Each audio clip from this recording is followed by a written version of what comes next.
Morning. আজ 25শে September. আমি এখন বলবো আজকের দিনের কয়েকটি গুরুত্বপূর্ণ ঐতিহাসিক খবর। 1493 সালে আজকের দিনে ক্রিস্টোফার কলম্বাস 17টি জাহাজ নিয়ে দ্বিতীয়বারের মতো সমুদ্র যাত্রা করেন। 1524 সালে আজকের দিনে বিশিষ্ট নৌ অভিযাত্রী ভাস্কো ডা গামা পর্তুগালের ভিসেরয় হিসাবে তৃতীয় ও শেষবারের মতো ভারতে আসেন।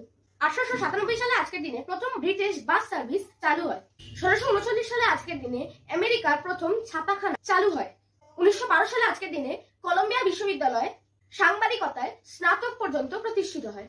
1942 সালে আজকের দিনে দ্বিতীয় বিশ্বযুদ্ধ চলাকালে সুইজারল্যান্ড পুলিশ আদেশ জারি করে যে ইহুদি শরণার্থীরা সে দেশে ঢুকতে পারবে না।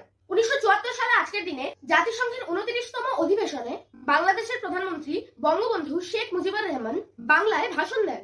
1920 সালে আজকের দিনে ভারতীয় গণিতজ্ঞ এবং বৈমানিক প্রকৌশলী সতীশ ধাওয়ান জন্মগ্রহণ করেন।